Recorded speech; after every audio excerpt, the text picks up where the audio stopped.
Assalamualaikum warahmatullahi wabarakatuh. Rekan-rekan dimanapun Anda berada, semoga rekan-rekan tetap menjaga yang namanya protokol kesehatan dan tetap dalam kondisi sehat walafiat. Kembali lagi di mata kuliah saya, yaitu mata kuliah e-business. Kita sudah memasuki pertemuan yang kelima. Nah, di pertemuan kelima ini kita akan membahas ataupun mengulik mengenai internet marketing. Sebelum lebih jauh, untuk kita ketahui mengenai internet marketing, mungkin alangkah baiknya kita lihat definisi dari internet marketing. Nah, definisi internet marketing adalah strategi memasarkan dan mengiklankan produk lewat internet dengan tujuan promosi, meningkatkan volume penjualan, serta memengaruhi konsumen untuk membeli suatu barang atau jasa. Jadi, tentunya internet marketing adalah bagaimana kita membeli suatu barang ataupun menjual suatu barang dengan menggunakan internet. Nah, di sini ada yang namanya perubahan dari sistem marketing konvensional menjadi sistem yang modern ya. Baik, kita lanjutkan lagi. Nah, masuk ke dalam aplikasi internet dalam keperluan e-business. Jadi, di dalam aplikasi internet ini ada 7 bidang pokok yang dapat kita bahas ya. Nah, ini menurut dari Chandra. Yang pertama adalah Yellow Page. Yellow Page adalah berupa database terorganisasi yang memuat aneka ragam informasi produk, perusahaan, iklan, berita, hiburan, dan sebagainya. Jadi itu merupakan seluruh database yang bisa kita dapatkan ya dari beraneka ragam informasi gitu. Nah, di situ kita bisa tahu apakah produk kita itu sudah terdatabase ataupun kita bisa melihat daftar-daftar perusahaan yang sudah terdatabase. Baik juga advertisingnya, iklannya, terus berita, dan sebagainya. Nah, yang kedua adalah Web Traffic Control. Web Traffic Control adalah berfungsi gerai penjualan virtual seperti Amazon.com maupun mall-mall virtual yang kini semakin marak dijumpai. Nah, ini bisa kita jumpai ya biasanya seperti e-commerce yang biasa kita bisa kita gunakan gitu aplikasinya, banyak sekali ya. Jadi ini salah satu contohnya ya Amazon.com. Mungkin ada lagi Shopee, terus Tokopedia, Bukalapak, Lazada maupun yang sebagainya. Nah, itu merupakan arti dari Web Traffic Control. Selanjutnya adalah standar websites. Standar website adalah berupa homepage dan alamat email untuk kontak atau layanan pelanggan. Nah, ini bisa jadi adalah website dari perusahaan tersebut atau dari company tersebut. Atau bisa juga dari e-commerce tersebut. Gitu. Jadi di situ menampilkan fitur-fitur terkait informasi maupun layanan pelanggan, jadi customer services yang bisa kita gunakan di sana. Selanjutnya B2B links atau business to business links. Nah, ini adalah berupa koneksi pada jaringan bisnis yang dimiliki perusahaan.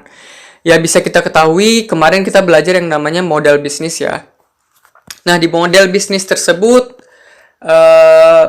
ada beberapa jenis gitu. Nah, termasuk ya B2B. Nah, di sini menurut Chandra 7 pokok itu ya termasuk B2B links. Nah, di sini terdapat koneksi pada jaringan bisnis yang dimiliki perusahaan. Selanjutnya adalah community sites. Community sites adalah seperti ruang ngobrol atau chatting room khusus kelompok tertentu. Nah,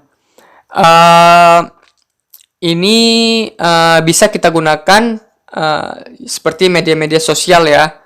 Media sosial yang dimana contohnya Facebook. Nah, Facebook di situ kita bisa gunakan gitu untuk community sites. Jadi berbagai macam chatting room kita bisa lakukan di sana. Selanjutnya adalah information atau image sites. Nah, information atau image sites adalah yang tidak memiliki fungsi komersial langsung, namun lebih menekankan aspek penyajian informasi. Misalnya ABS, Australia Bureau of Statistics. Atau mungkin di Indonesia bisa kita kenal BPS, Badan Pusat Statistik. Jadi di sana penyajian informasi yang akurat, terus reliable, terus transparan, ya bisa kita lihat di sana. Jadi ya banyak sekali ya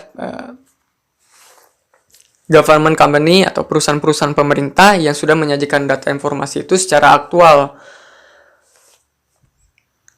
Terus next yang terakhir adalah content based sites, adalah di mana pemakai harus membayar biaya keanggotaan atau membership fee agar bisa mendapatkan akses ke situs yang bersangkutan.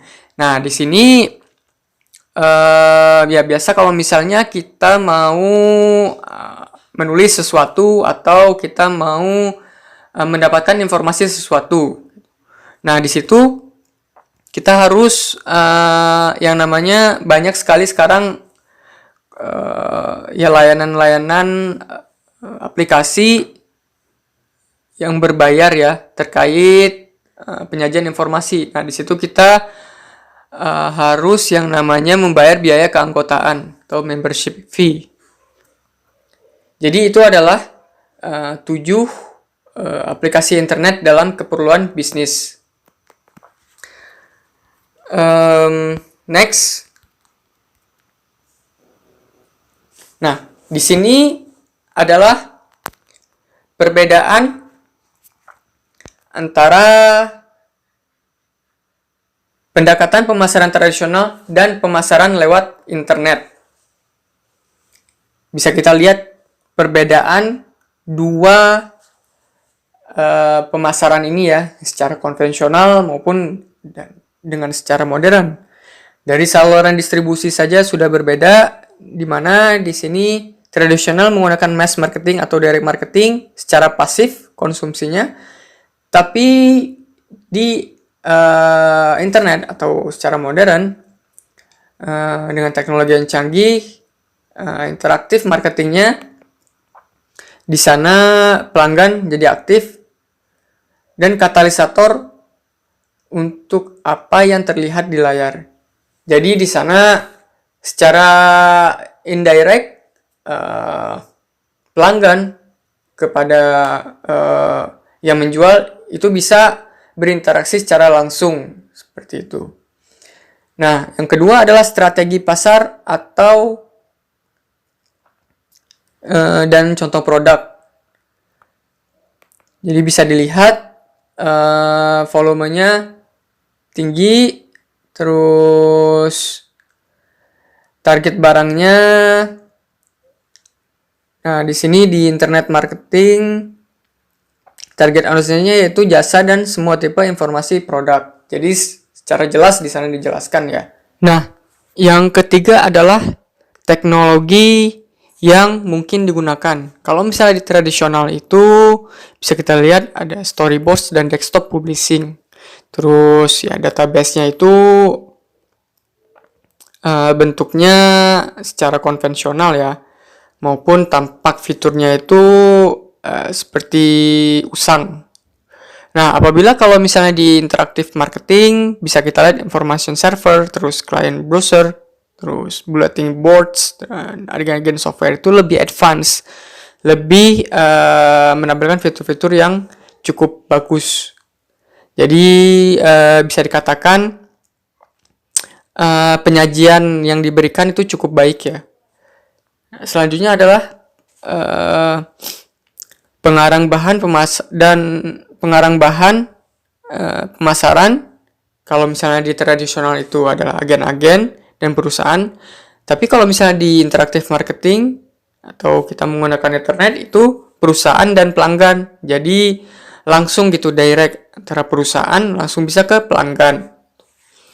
Berbeda kalau misalnya kita menggunakan tradisional ya. Jadi itu perlu yang namanya pihak ketiga. Jadi antara agen-agen dan perusahaan. Nah, yang dimana penyampaiannya cukup lama ya. Terus hasil yang diharapkan untuk kesuksesan pengimplementasian. Untuk tradisional bisa kita lihat dari mass marketingnya itu di volume penjualan, terus direct marketing, ada loncatan penjualan, dan juga data untuk analisis. Sedangkan untuk interaktif marketing, di sana terdapat tanggal untuk analisis, terus hubungan dengan pelanggan, ide produk baru, dan volume penjualan. Jadi cukup berbeda ya antara tradisional dan juga interaktif marketing. Yang dimana penyajian datanya cukup lengkap dan kita bisa melihatnya secara jelas. Next. Nah, ada implikasi utama dalam kemajuan teknologi internet. Di sini tentunya yang biasa kita gunakan ya, www atau W3, jadi World Wide Web. Nah, di World Wide ini ada 3 poin implikasi utamanya terkait www.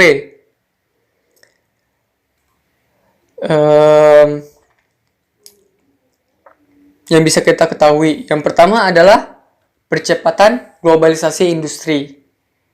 Nah, artinya adalah akses ke www membuka peluang bagi perusahaan untuk memasuki pasar global market.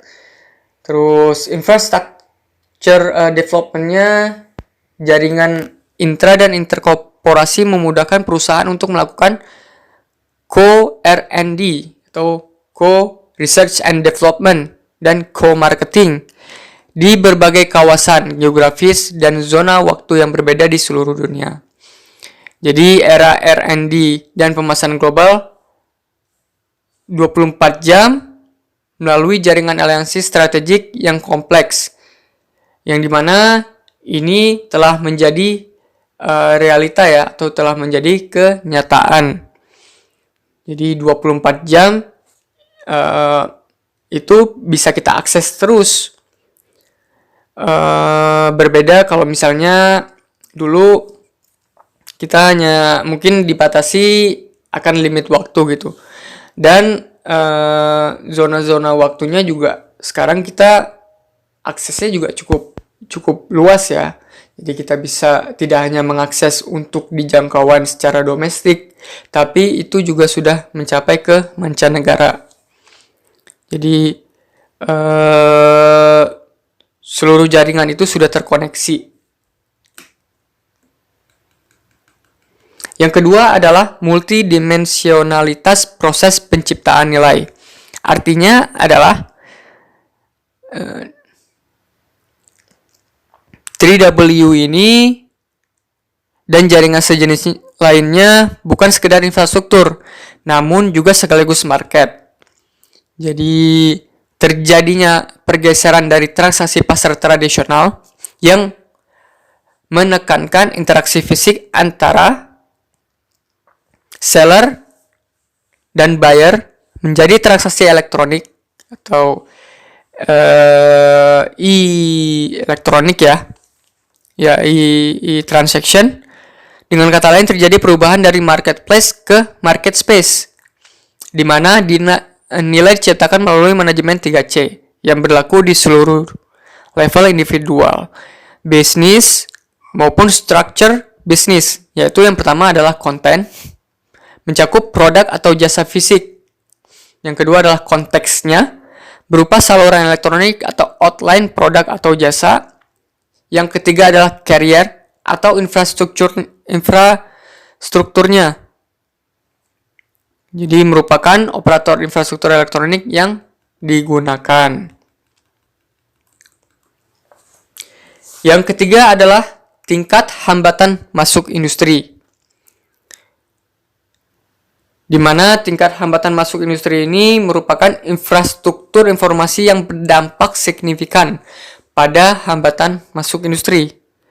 Jadi, akses ke infrastruktur informasi menghadirkan peluang bisnis global yang belum pernah dibayangkan sebelumnya, tetapi juga menimbulkan hambatan masuk yang signifikan. Nah, di sini bisa kita kaji terkait tingkat hambatan masuk industri ya. Yang dimana global market itu juga rapidly secara cepat itu mampu mengubah yang namanya infrastruktur teknologi. Nah, ini merupakan salah satu poin terkait tingkat hambatan masuk industri. Nah, masuk ke slide selanjutnya yaitu marketing mix dalam internet marketing. Di dalam internet marketing terdapat 5 elemen terkait internet marketing ya. Yang pertama adalah price. Nah, price di sini dibagi dalam 3 elemen. Dibagi lagi ke dalam tiga elemen, yaitu biaya produksi, biaya koordinasi, dan profit margin. Ini menurut Petty. Nah, biaya koordinasi dapat dikurangi dengan electronic market, tentu ya. Supplier profit margin juga dapat ditingkatkan. Internet tentu memiliki banyak pengaruh terhadap strategi harga. Melalui internet, harga menjadi lebih standar.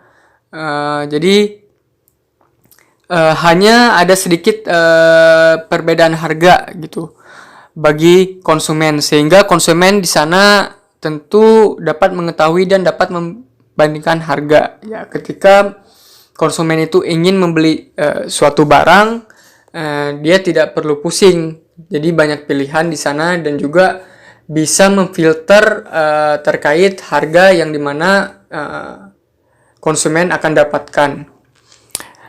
Terus dari sisi lain juga dalam area B2B ya, jadi bargaining power dan tawar menawar, pelanggan mungkin meningkat gitu. Jadi semenjak mereka sadar akan alternatif produk dan jasa. Nah, sebaliknya menggunakan internet channel memudahkan konsumen untuk saling tukar dengan supplier. Terus ada hal lain nih dari terkait menggunakan internet marketing dari sisi price, yaitu nilai mata uang atau currency rate. Nah, di sini memang belanja melalui internet membutuhkan kemudahan dan kenyamanan atau convenient. Namun terkadang konsumen tidak menyukai yang namanya konversi nilai mata uang atau currency conversion rates karena konsumen itu ingin jelas gitu terkait currency yang digunakan.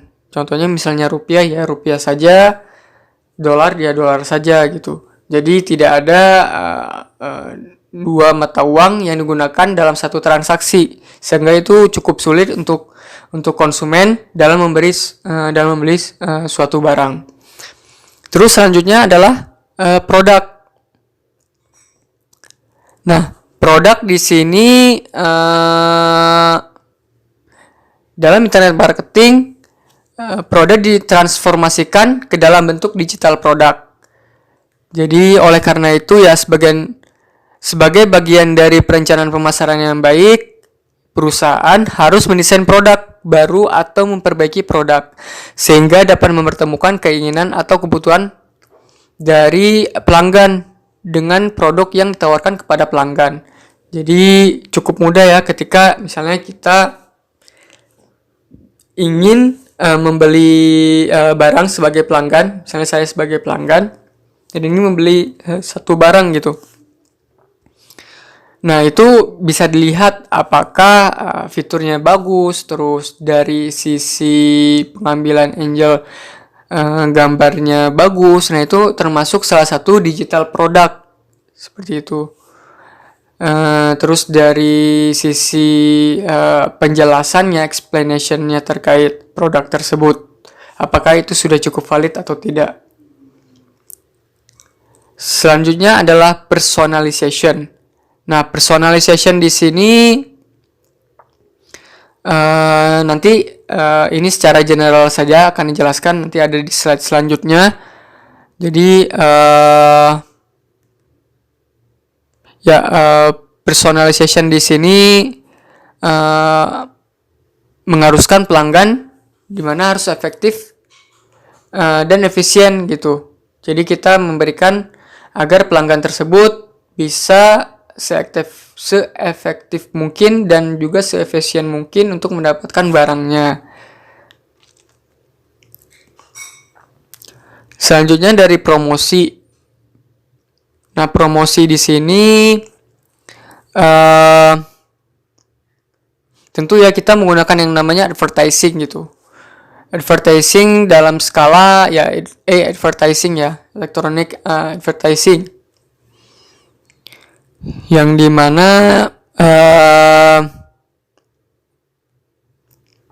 promosi online itu tentu dapat mengurangi biaya periklanan apabila kalau misalnya kita taruh di billboard besar itu cukup besar biayanya. Tapi kalau misalnya kita taruh di internet itu bisa dikatakan mungkin bisa setengah dari harga yang ada di billboard tersebut atau bisa juga kurang dari itu. Jadi cukup mudah, cukup murah gitu harganya. Terus selanjutnya adalah place. Place di sini adalah tempat ya. Nah, di mana keuntungannya adalah produsen itu dapat mengurangi biaya-biaya terkait dalam pemasaran produknya dan juga dapat menekan harga kepada konsumen. Jadi tidak melalui perantara-perantara. Tadi bisa dilihat di slide sebelumnya ya. Apabila di internet marketing ini produsen dan pelanggan itu bisa secara langsung gitu melakukan transaksi jual beli.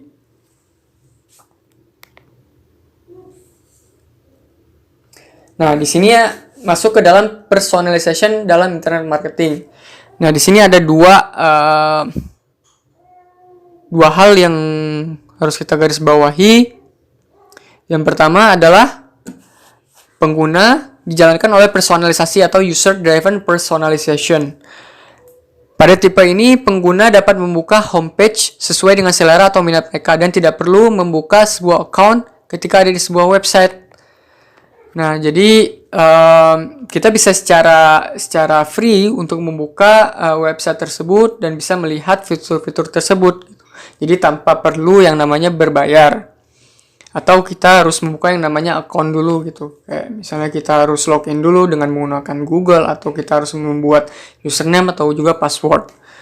Yang kedua adalah pemasar dijalankan oleh personalisasi atau marketer driven personalization. Pada tipe ini, pemasar menggunakan pemahaman pelanggan untuk menyarankan produk yang mereka inginkan berdasarkan informasi dari pengguna. Jadi dari usernya ya informasinya. Terus pemasar mempelajari pilihan pelanggan mengenai apa yang mereka sukai. Nah, di sini tentu pemasar itu harus menggunakan yang namanya survei-survei terkait kebutuhan pelanggan ya. Customer needs itu seperti apa. Gitu. Nah, ini adalah dua hal penting terkait personalization dalam internet marketing. Masuk ke slide selanjutnya, yaitu mengenai beberapa model promosi di internet. Di sini ada beberapa model promosi internet yang perlu kita pelajari ya. Nah, yang pertama adalah active or push based advertising. Jadi didasarkan pada adaptability, flexibility, dan responsiveness. Di sini ada dua model dari active or push based advertising yang perlu kita pelajari. Yang pertama adalah the broadcast model, yaitu model ini biasa digunakan oleh direct mail, sport television, dan kabel television gitu. Jadi keuntungan model ini sering ditayangkan dan ditonton serta mempunyai kemampuan untuk menyampaikan pesan dengan penglihatan, pendengaran, dan gerakan. Jadi lebih ke virtualisasi ya. Sedangkan kerugiannya adalah biaya produksi yang relatif tinggi, jadi high cost. Waktu penayangan yang terbatas, terus airtime yang singkat sehingga ya sulit mengutarakan pesan gitu. Apa pesan-pesan yang sekiranya itu bisa disampaikan di konten tersebut gitu. Nah, yang kedua adalah the junk mail model. Model ini lebih kacau lagi ya. Jadi dari keseluruhan bentuk advertising di internet. Tetapi model ini lebih mudah diimplementasikan menggunakan electronic mail ya. Biasa ya kita gunakan di email biasa. Mungkin rekan-rekan biasa menerima di spam ya. Nah, ini termasuk the junk mail model. Yang kedua adalah passive or pull-based advertising. Nah, di sini memberikan feedback loop menghubungkan perusahaan dengan pelanggan. Ya, tentu yang biasa kita kenal yaitu World Wide Web, WWW model. Model ini sering digunakan untuk memperkuat atau mengingatkan pesan advertising yang dikomunikasikan kepada pelanggan melalui media. Pengimplementasian model ini tidak mudah tanpa adanya kerjasama dari yang menghubungkan keberadaan perusahaan dengan yang membuatnya menjadi bagian dari World Wide Web. Jadi ini merupakan sinkronisasi maupun kerjasama antar lini ya, yang menjadikan www ini sebuah website gitu. Keuntungan model ini tidak ada biaya dan dapat dilihat semua pelanggan di dunia. Jadi ini bisa diakses di seluruh dunia ya. Dan kerugian iklan ini dikomunikasikan dengan sedikit kata. Waktu pelanggan melihat iklan di www tidak rutin seperti di media TV. Jadi ada kekurangannya juga gitu. Dan yang kedua adalah endorsements. Endorsements ini advertising di internet yang lebih efektif karena melibatkan komunikasi interaktif dengan pelanggan. Jadi pelanggan dapat memberikan atau berbagi pendapat mereka mengenai produk atau jasa yang mereka inginkan ya, yang bisa kita kenal ya. Jadi mungkin ada public figure yang terkenal, terus ingin yang namanya perusahaan itu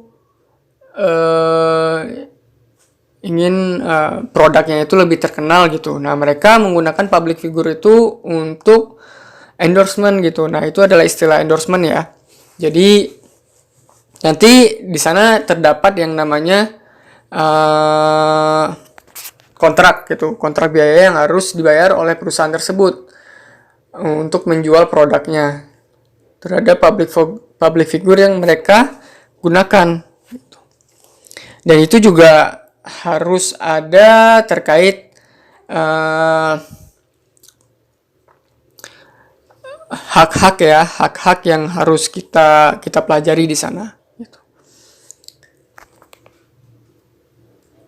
Next, selanjutnya adalah kita bisa lihat di diagram ya. Jadi saluran distribusi antara tradisional ya versus internet marketing. Nah, di sini kalau misalnya di sistem distribusi tradisional itu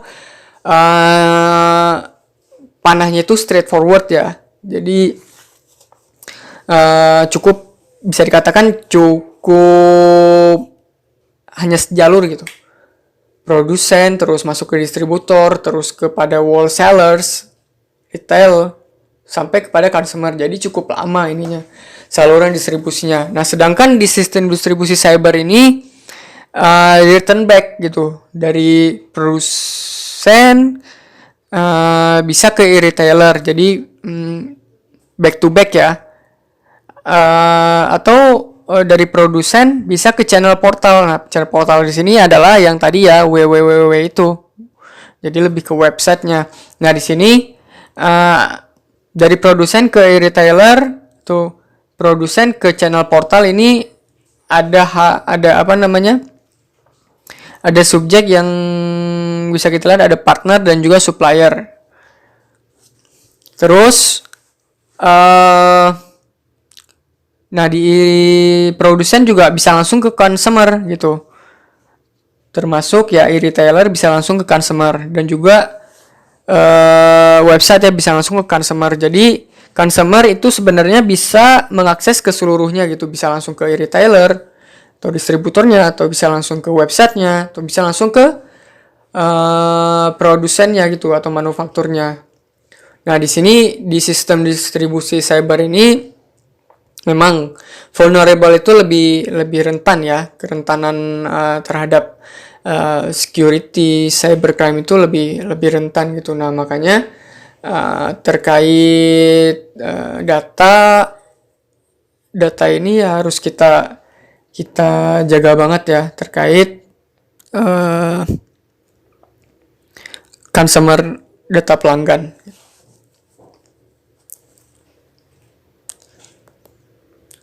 Selanjutnya adalah keuntungan dari internet marketing. Nah, tentu banyak sekali ya keuntungan dari internet marketing yang bisa kita dapatkan. Yang pertama adalah kesempatan produk atau jasa mereka dikenal di seluruh dunia. Ya, dengan tadi website tadi, seluruh perusahaan itu bisa berlomba-lomba di sana untuk menjual produknya gitu. Dan itu bisa dilihat oleh seluruh pelanggan yang ada di dunia. Terus yang kedua adalah pelanggan mendapat kesempatan untuk memutuskan apa yang mereka inginkan, di mana dan kapan saja. Nah, tadi yang sebelumnya sudah kita pelajari. Jadi pelanggan itu bisa secepatnya gitu memutuskan apa yang mereka what they need, terus anywhere dan anytime gitu, kapan saja pelanggan itu bisa memutuskan apakah produknya itu mau diterima atau tidak. Yang ketiga adalah menambah kemampuan perusahaan untuk mengidentifikasi pergantian produk dan tren pelanggan. Nah, di sini perusahaan perlu yang namanya percepatan gitu terkait substitusi produk dan juga tren pelanggan. Jadi perlu melihat dari waktu ke waktu consumer trend ini sudah sampai mana gitu. Apakah misalnya contohnya dalam hal fashion, di tahun 2020 ini fashionnya seperti apa? Nah, itu perusahaan-perusahaan itu harus bisa membaca segmentasi pasarnya dan harus cepat gitu. Yang keempat adalah untuk mengetes nilai usulan atau tanggapan yang baru. Nah, di sini perusahaan perlu yang namanya tadi menerima kritik dan saran terkait apa saja tren-tren pelanggan yang bisa didapatkan gitu. Sehingga itu tidak usang atau tidak ketinggalan zaman ya. Sehingga bisa bersaing dengan perusahaan-perusahaan yang lainnya. Nah, masuk ke strategic positioning di internet. Di sini dipengaruhi oleh dua driver ya. Jadi ada faktor internal dan juga faktor eksternal. Nah, kalau misalnya faktor internal bisa kita lihat ada kolaborasi, kerjasama, informasi, dan sistem persyaratan ya, dan juga penahanan biaya. Untuk external driver atau faktor dari luar itu terkait konektivitas pelanggan, kompetisi, dan juga teknologi. Nah, di sini tergantung, it depends on company ya. Bisa kita lihat di sini di apa namanya di diagramnya. Kalau misalnya ya internal itu dipengaruhi oleh yang namanya market penetrasi, produk transformasi. Terus untuk external driver juga efisiensi atau performance improvement. Nah, di sini bisa dilihat nanti strategic positioning perusahaan itu ada di mana. Apakah high-nya itu di penetrasi pasarnya, nanti bisa digabungkan dengan yang namanya apakah kekurangannya itu dari improvement performance gitu. Nah, ini tergantung, it depends on company-nya ya. Di teman-teman nanti bisa mempelajarinya lagi ya terkait strategic positioning ini. Next, nah ya internet mengapa dikatakan paradigma baru sebagai pemasaran internasional. Jadi apabila kalau misalnya kita melihat internet ini ya sebagai international marketing ya, ini adalah long term focus. Jadi benar-benar yang namanya ini untuk jangka panjang, karena digitalisasi itu merupakan hal yang sangat krusial di masa depan. Sampai saat ini pun kita seluruhnya menggunakan yang namanya digitalisasi, termasuk saat ini ya. Kita menggunakan online learning. Terus ya itu merupakan salah satu terkait international marketing gitu. Terus ya perusahaan-perusahaan sekarang banyak yang namanya menggunakan online untuk periklanan gitu. Terus penjualan juga selling, jadi nggak perlu yang namanya door to door lagi. Terus canvassing, yang itu merupakan cara yang konvensional. Nah, yang kedua adalah many to many. Jadi di sini juga yang terlibat itu juga banyak gitu. Tidak hanya satu orang ya, ataupun tidak hanya perusahaan tunggal gitu. Nah, pada model many to many ini informasi tidak mudah dikirim dan dari pengirim kepada penerima, tetapi itu perlu adanya perantara ya, perantara oleh lingkungan sekitar yang dibentuk oleh partisipasi dan juga harapan gitu terkait ya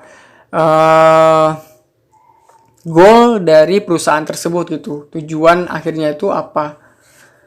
Nah, yang ketiga adalah information itself is value. Jadi informasi itu sendiri adalah sangat berharga.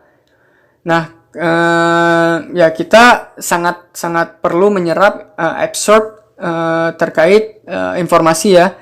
Jadi ya saat ini banyak sekali informasi-informasi hoax yang kita lihat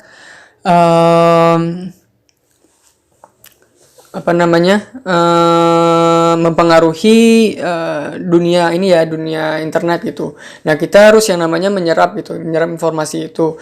Apakah informasi tersebut adalah akurat, terpercaya, atau informasi itu merupakan fake gitu, fake news. Nah, itu harus kita benar-benar pelajari. Nah, tadi selanjutnya ada strategic positioning ya, yang sudah kita bahas sebelumnya gitu. Terus yang kelima adalah efficient market. Nah, di sini market sangat terbantu sekali ya, Pak. Pangsa pasar itu sangat terbantu sekali dengan yang namanya efisien. Jadi orang-orang ya nggak perlu yang namanya, mungkin nggak perlu pergi yang kantor lagi, jadi tinggal di rumah saja mereka sudah bisa bekerja, sudah bisa menghasilkan yang namanya duit gitu. Pelanggan juga, customer tidak perlu yang namanya susah-susah lagi keluar untuk membeli barangnya gitu ya, tinggal memesan sesuatu dan barang tersebut sampai gitu. Nah, yang terakhir terkait ya ekonomiknya itu sekarang berdasarkan dari sisi permintaan ya, jadi nggak dari sisi penawaran lagi. Jadi permintaan terkait tren pelanggan tadi seperti apa. Nah, itu merupakan paradigma baru pemasaran internasional terkait ya internet marketing. Nah, selanjutnya rekan-rekan dihadapkan pada tugas gitu. Nah, nanti rekan-rekan bisa melihat tugas ini yang mana nanti akan saya kirimkan juga ke aplikasi Spada, yang dimana teman-teman juga harus absen di sana gitu. Untuk tugas teman-teman bisa menyelesaikannya hari ini. Bapak tunggu hari ini tugasnya ya, sampai batas waktu hari ini ya. Jadi untuk besok itu akan ada pengurangan poin. Mungkin sekian dari Bapak terkait materi hari ini. Kurang lebihnya mohon maaf. Apabila ada pertanyaan silakan ditanyakan di